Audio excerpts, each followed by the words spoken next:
오늘 미국 주식시장 분석을 하기 전에 저희가 이제 매일 그 주식시장을 분석하는 내용들을 여러분들이 보고 듣고 하시면 이게 사실은 쓸모가 있는 거냐, 음, 매일 올랐다 내렸다를 듣는 것보다는 어떤 큰 흐름이 바뀌었느냐 안 바뀌었느냐를 판단하는 게 상당히 더 중요하거든요. 그래서 뭐 같은 경제 지표가 어떨 때는 주식이 오르는 쪽으로 해석을 하고 어떨 때는 내리는 쪽으로 해석을 하기 때문에 사실 매일 해석하는 걸 듣다 보면 이게 도대체 뭐 일관성이 있는 거야 이런 생각을 하는 상황이 발생할 수도 있어요. 예를 들면 뭐 10년 국채 수익률이 올라가면 기준금리를 빨리 올린다는 시장의 반응으로서 주식이 아래로 내려갈 수도 있고, 10년 국채 수익률이 빨리 올라갔거든요. 이번에 빠르게 올라갔는데 그 미국에 있는 지금 그 오늘 주식 왜 올랐나 이런 금융주 얘기를 들어보면 그게 이제 예대 마진을 높이는 그런 걸로 작용해서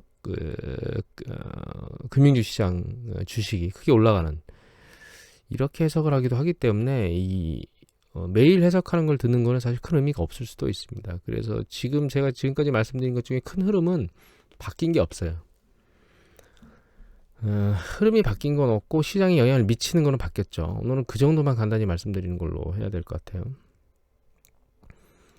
일단 오늘 봐야 될 거 뭐 시장이 플러스 마이너스를 같이 가지고 있는데 상대적으로 플러스가 많죠.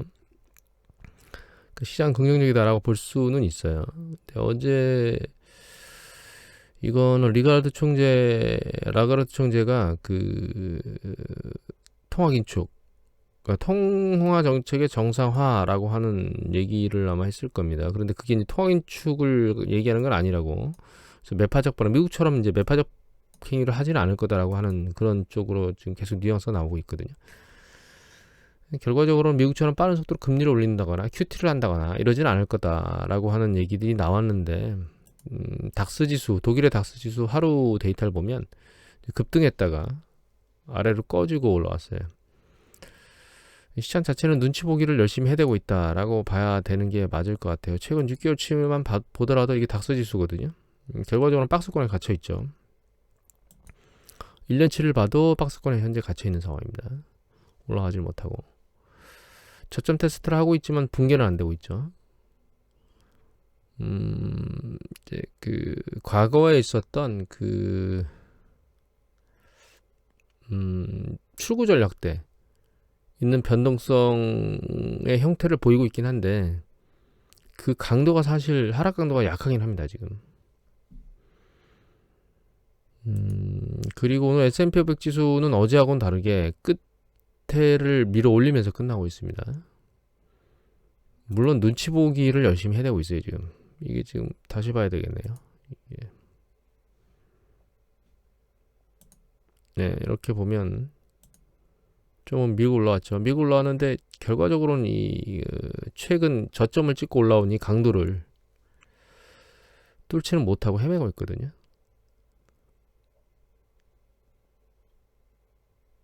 반등이 생각보다는 세지 않은 상황입니다.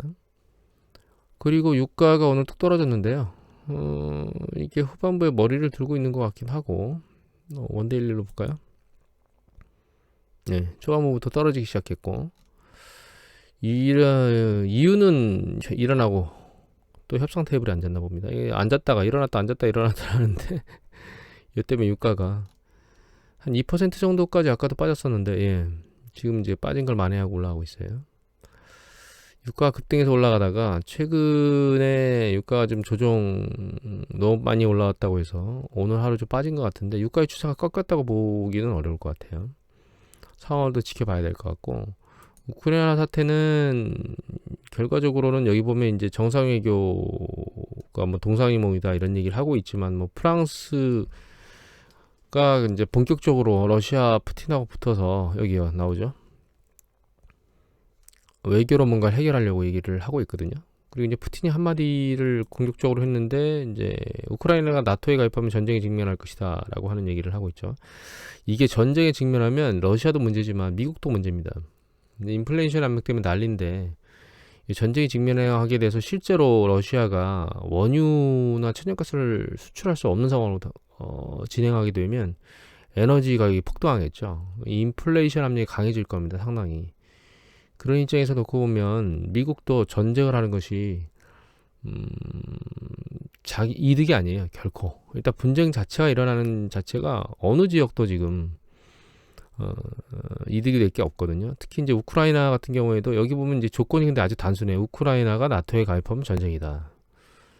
그러면 러시아도 전쟁에 유리한 게 없고 미국 서방 지역도 지금 같은 경우에는 인플레이션 압력이 강하기 때문에 에너지 가격이 급등하게 만들 수 있는 러시아 제재를 하기가 녹록치 않고 그런 과정에서 우크라이나만 나토에 현재 지금 가입하지 않으면 전쟁이 안 터지겠죠.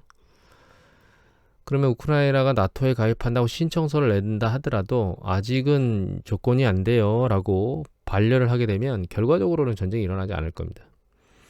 물론 우크라이나가 그 가입을 하겠다라고 본격적으로 지금 막 액션을 취하고 뭔가를 하고 있는 거는 아닌 것 같고 결과적으로는 외교적으로 마무리를 하고 끝날 거라고 생각하고 있습니다.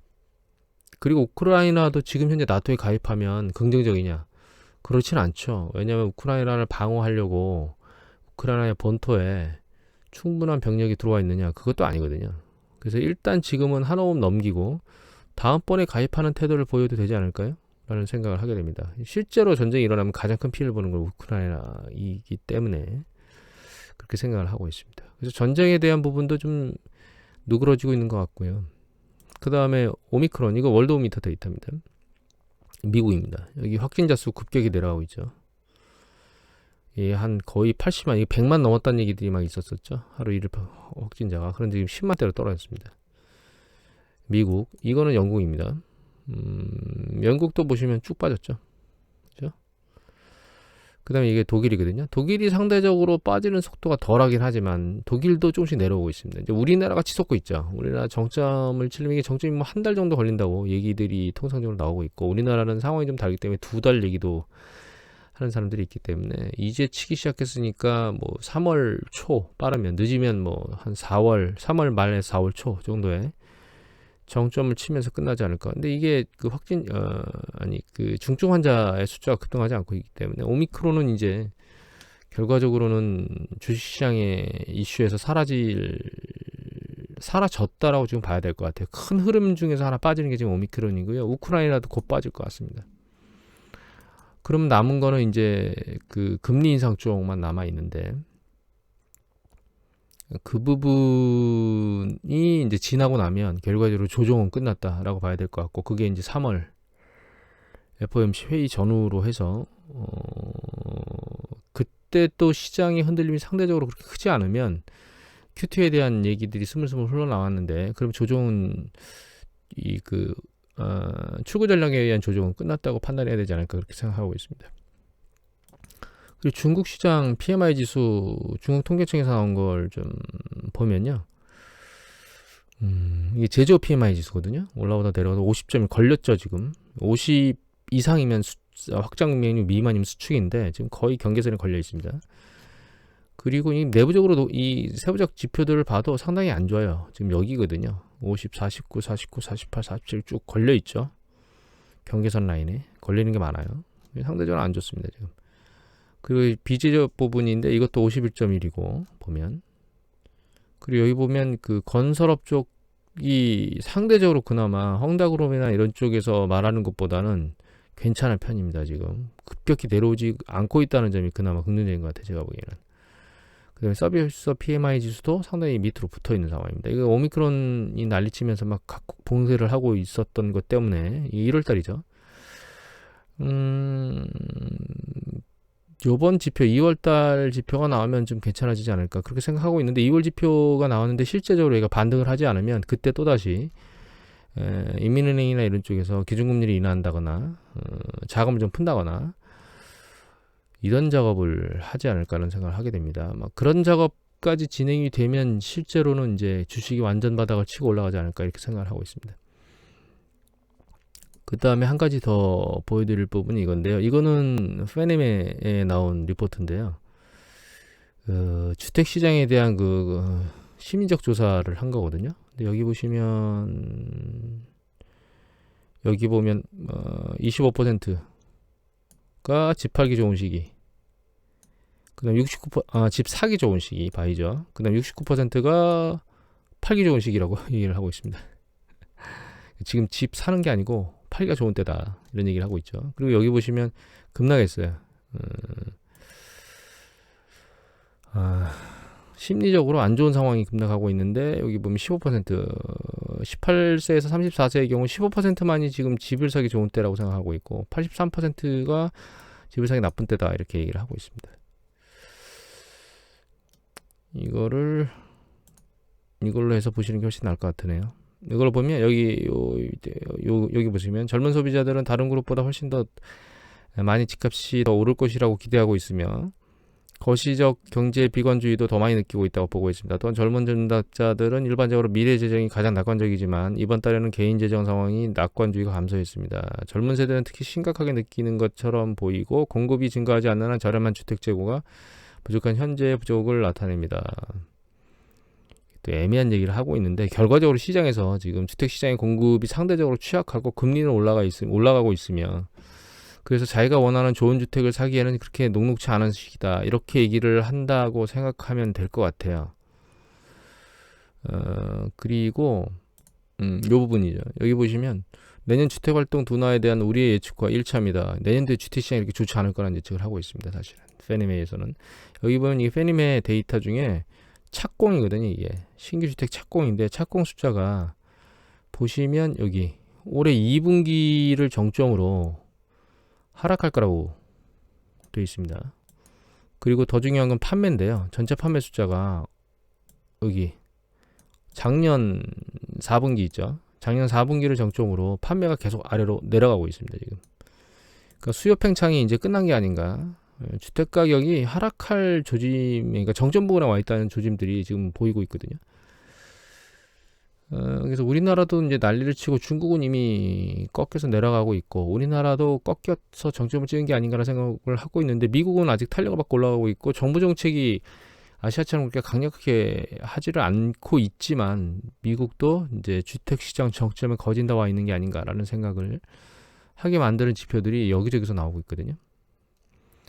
미국 주택시장은 그냥 참고로 이걸 참고로 본 것도 있지만 이제 주택시장도 역시 경기 사이클을 돌리는 하나의 섹터거든요. 근데 그 부분이 이제 정점을 치고 있는 게 아닌가. 물론 이 건설 시장이나 이런 것들은 이 가격이나 어떤 심리가 꺾이고 나서 그 뒤에 뒤이어서 꺾이겠지만 부동산 시장 자체가 좀 내려가고 있는 게 아닌가라고 하는 생각을 하게 만들고 있습니다. 경제가 과거의 글로벌 금융위기 이후에 있었던 장기간의 그런 주식시장 상승을 기대할 만큼 그렇게 여건들이 좋지는 않아요. 그래서 실제적으로 향후 이제 출구 전략 이후에 올해 이후에 경기 확장 국면이 길어야 2년에서 3년 사이 정도면 확장이 끝나지 않을까. 그러면 내년 하반기나 길어야 혹은 내후년 하반기는 정점에 도달해서 수축 국면으로 떨어지지 않을까 이런 생각을 합니다. 개인적으로는. 진짜 빠르면 뭐 내년 상반기나 혹은 여름에 정점을 찍을 수도 있다 이런 생각을 지금 하고 있습니다. 그래서 전체 섹터에서 지금 이제 산업 섹터 중에 정점을 치고 있는 것이 어떤 것인가를 조금씩 보고 있는데 그 중에 이제 부동산이 가장 먼저 흐름에 걸려 있는 게 아닌가. 이후에 이제 재고라든가 혹은 뭐 출하라든가 혹은 가동률이라든가 이런 것들을 종합적으로 보게 되면 정점 부근에 이르는 시기가 이제 눈에 보이게 될 거예요. 그런 부분을 추세적으로 계속 모니터링을 하는 과정 중에 여러분들한테 말씀드릴 게 있으면 그런 것들을 계속 거론하도록 하겠습니다. 오늘 이것을 마치도록 하겠습니다.